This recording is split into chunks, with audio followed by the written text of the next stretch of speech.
அனைவருக்கும் வணக்கம். வைனத்தேயாவின் கதை நேரம். பார்த்தசாரதியின் மணி பல்லவம். அத்தியாயம் 22. நகை வேழம்பர் நடுக்கம். மணிமார்பன் என்னும் அந்த ஓவியனை திரும்பி போக விடாமல் தன் தந்தையார் மாளிகையிலேயே தேக்கி வைத்துக் கொண்டிருப்பதன் மெய்யான நோக்கம் என்னவாக இருக்கும் என்று சுரமஞ்சரி சிந்தித்தாள். தன்னுடைய சித்திரசாலைக்கு படங்கள் வரைந்து நிரப்புவதற்காகவே அவனை மாளிகையின் ஓவியக் கலைஞனாக பதவி தந்து நியமித்திருப்பதாக தந்தையார் கூறியதை அவள் அப்படியே நம்பி ஒப்புக்கொள்வதற்கு இயலவில்லை. எல்லாவற்றுக்கும் அப்பாற்பட்ட அந்தரங்க நோக்கம் ஒன்று தந்தையாருக்கு இருக்கும் என்று அவள் சந்தேகப்பட்டாள். ஓவியனுக்கு பதவி அளித்திருக்கும் செய்தியை தந்தையார் தாம் மகிழ்ச்சியோடு கூறினாரே தவிர அதை கேட்டுக்கொண்டே அருகில் அமர்ந்திருந்த ஓவியன் முகத்தில் மலர்ச்சியோ மகிழ்ச்சியோ தோன்றவில்லை என்பதையும் அவள் கவனித்திருந்தாள். அதுவேறு அவளுடைய சந்தேகத்தை வளர்த்தது. அம்மா, இந்த ஒற்றைக்கண் மனிதருக்கு நகை வேழம்பர் என்று யார் பேர் வைத்தார்கள்? இவர் சிரிப்பதை பார்க்க சகிக்கவில்லையே என்று சுரமஞ்சரியின் காதலியில் மெல்ல கேட்டாள் வசந்தமாலை. சுரமஞ்சரி உடனே தோழிக்கு மட்டும் கேட்கும்படி, அது இவருடைய சொந்த பெயர் இல்லையடி வசந்தமாலை. கூத்தரங்குகளிலும் நாடக மேடைகளிலும் கூத்து நாடகம் முதலியன தொடங்கும் முன் கோமாளி வேடத்தோடு விதூடகன் ஒருவன் வருவது உண்டல்லவா? எதையாவது சொல்லி அவையில் இருப்பவர்களுக்கு நகைப்பு உண்டாக்கும் கலைஞர்களுக்கு நகை வேழம்பர், சிரிப்பு மூட்டும் பரியாசகர். எதையாவது சொல்லி அவையில் இருப்பவர்களுக்கு நகைப்பு உண்டாக்கும் கலைஞர்களுக்கு நகை வேழம்பர் என்று தமிழில் பெயர் உண்டு. எங்கள் தந்தையாரோடு வந்து சேர்ந்து கொள்வதற்கு முன்னால் இந்த மனிதர் நம் காவிரி பூம்பட்டினத்தில் ஏதோ ஒரு நாடக அரங்கில் நகை வேழம்பராக நடித்து பிழைப்பு நடத்தி கொண்டிருந்தாராம். அதனால் அந்த தொழில் பெயர் இன்னும் இவரை விடாமல் பற்றி கொண்டு நிற்கிறது என்று மறுமொழி கூறினாள்.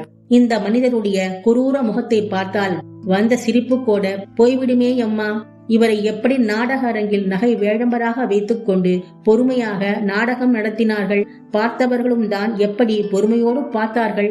சிரிப்பு மூட்டுகிற முகமா இது?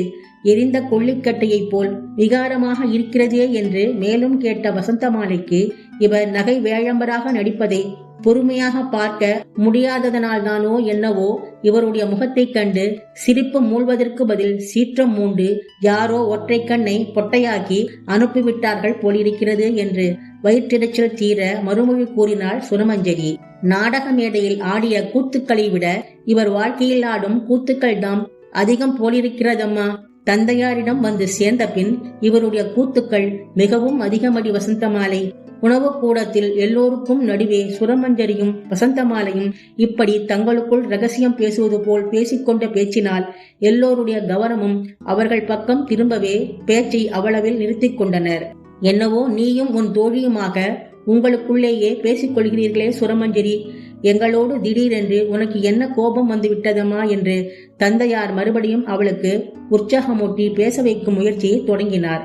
அவர் இவ்வளவு தூண்டி கேட்ட பின்பும் பேசாமல் இருந்தால் நன்றாயிராதென்று பட்டும் படாமலும் ஏதோ பேசினாள் சுரமஞ்சரி. சுரமஞ்சரி தேவிக்கு இன்று ஏதோ சில காரணங்களால் மனம் குழப்பமடைந்துள்ளது போல் தோன்றுகிறது ஐயா என்று அதுவரை பேசாமல் இருந்த நகை வேழம்பர் முதல் முறையாக வாய் திறந்தார்.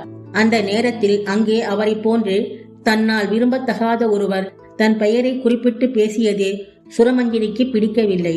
அழுக்கும் சேரும் படிந்த தரையில் கால் அழிந்து நிற்க அருவருப்படைந்து கூசுகிறார் போல் சிலருடைய பேச்சில் செவிகளும் மனமும் அழிந்தி தோய்வதற்கு விரும்புவதில்லை. அப்படிப்பட்டவர்கள் பேசும்போது கேட்கிறவர்களுக்கு அருவருப்பும் கூச்சமுமே ஏற்படுகின்றன. நகை வேழம்பரின் பேச்சும் சுரமஞ்சரிக்கு இத்தகைய அருவருப்பைத்தான் உண்டாக்கிற்று. அத்தகைய மனிதர் ஒருவரின் நாவிலிருந்து தன் பெயர் ஒலிக்கும் போது அந்த நாவின் அழுக்கு தனது அழகிய பெயரிலும் தோய்வது போன்று மிகவும் கூச்சத்தோடு கூடியதொரு வெறுப்பை சுரமஞ்சரி அடைந்தாள். நகை வேழம்பரே, புதிதாக நம் மாளிகைக்கு வந்துள்ள இந்த ஓவியனை உங்கள் பொறுப்பில் ஒப்படைக்க எண்ணியுள்ளேன். வெளியில் அனாவசியமாக அலைந்து திரியாமல் இவள் மாளிகையிலேயே தங்கி பணிகளை செய்யுமாறு கண்காணித்துக் கொள்ள வேண்டியது உங்கள் வேலை. இதற்கு மேல் விவரமாக நான் உங்களுக்கு சொல்ல வேண்டியதில்லை. உங்களுக்கு குறிப்பறிய தெரியும் என்று உணவு முடிகிற நேரத்தில் தந்தையார் நகை வேழம்பருக்கு இரு பொருள் துணிக்கும் குறிப்புடன் உத்தரவிட்டதையும் சுரமஞ்சரி கவனித்துக் கொண்டாள்.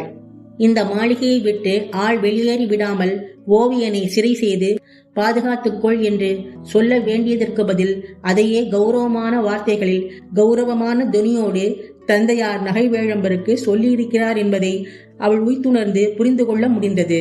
தந்தையாருக்கு என்னதான் வயதும் தகுதியும் செல்வமும் இருந்த போதிலும் அந்த ஓவிய கலைஞனை அவர் ஏக வசனத்தில் குறிப்பிட்டு பேசியது சுரமஞ்சரிக்கு என்னவோ போலிருந்தது.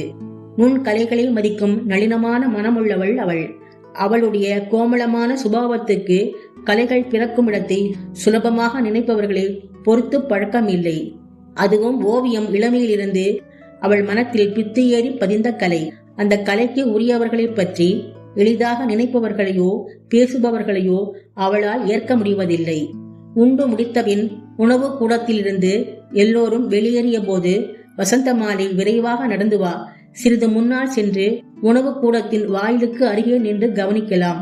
உள்ளிருந்து ஒவ்வொருவராக வெளியேறி படிகளில் இறங்கும் போது நீயும் நானுமாக அவர்கள் பாதங்களை நாம் கவனிப்பதை அவர்கள் அறிந்து கொள்ளாதபடி கவனிக்க வேண்டும் என்று காதலிகள் மெல்ல சொல்லி அவளை வேகமாக நடக்கச் செய்து அவளுடன் வாயிற்பக்கம் வந்து நின்று கொண்டாள் சுரமஞ்சரி.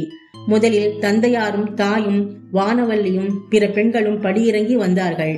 என்னம்மா, இங்கே எதற்கு நின்று கொண்டிருக்கிறாய்? போகலாம் வா என்று தந்தையார் அவளை கூப்பிட்டார். வருகிறேன் அப்பா, நீங்கள் முன்னால் செல்லுங்கள் என்று அவரை முன்னால் அனுப்பிவிட்டு மேலும் படி இறங்கி வருகிற பாதங்களை கவனிக்கத் தொடங்கினாள் சுரமஞ்சரி. ஒவ்வொருவராக எல்லோரும் போய்விட்டார்கள். மணிமார்பரும் நகைவேழம்பரும் தான் வரவில்லை.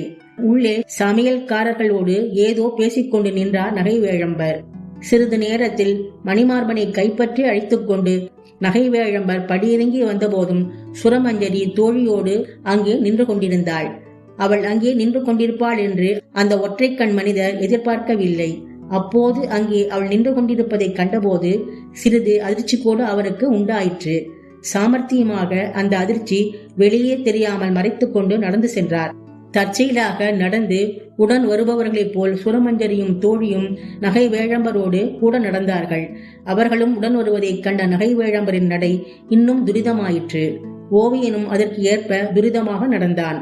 விரைவாய் தங்களை கடந்து அடுத்த கூடத்துக்குள் நுழைந்து முன்னால் போய் விடுவதற்காக அவர் முந்துகிறார் என்பது சுரமஞ்சரிக்கும் தோழிக்கும் புரிந்தது. உடனே அவர்களும் விட்டு கொடுக்காமல் தங்கள் நடையையும் வேகமாக்கினார்கள். ஆயினும் அவர்களை கடந்து பாய்ந்து முந்தி செல்வது போல் ஓவியனை இழுத்துக்கொண்டு அடுத்த கூடத்துக்குள் காலெடுத்து வைத்துவிட்டார் நகைவேழம்பர். மேலே அவரை தொடர்ந்து நடப்பது சாத்தியமில்லை என்று உணர்ந்த சுரமஞ்சரி வார்த்தைகளால் அவரை தடுத்து நிறுத்தினாள். ஐயா, ஒரு வினாடி நின்று போகலாம் அல்லவா? உங்களிடம் சிறிது பேச வேண்டும். முன்புறம் விரைந்து கொண்டிருந்த நகைவேழம்பர் திரும்பி நின்றார். என்ன பேச வேண்டும் சுரமஞ்சரி தேவி? சொல்லுங்கள், கேட்கிறேன். எனக்கு அவசரமாக போக வேண்டும், நேரமாகிறது. போகலாம், ஆனால் இவ்வளவு தலை போகிற அவசியம் வேண்டியதில்லை. ஐயா, நீங்கள் நெடுங்காலத்துக்கு முன் கூத்தரங்குகளில் நடித்துக் கொண்டிருந்த நாட்களில் முகத்துக்கு அரிதாரமும் கண்ணுக்கு மையும் கால்களுக்கு செம்பஞ்சு குழம்பும் இட்டுக்கொண்டு அழகாக இருந்ததாக சொல்வார்கள். கேள்விப்பட்டிருக்கிறேன். ஆனால் இத்தனை காலத்துக்கு பின் காலுக்கு செம்பஞ்சு குழம்பு பூசிக்கொள்ளும் ஆசை உங்களுக்கு திடீரென்று எப்படி ஐயா உண்டாயிற்று?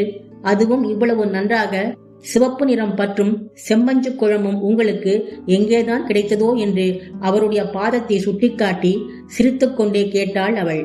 அதை கேட்டு நகைவேழம்பர் மெய் விரித்து நடுங்கினார் போல் நின்றார். அவருடைய ஒற்றைக்கண் மிரண்டு பார்த்தது. மணிப்பல்லவம் 23வது அத்தியாயம் அடுத்த பதிவில் தொடரும். நன்றி.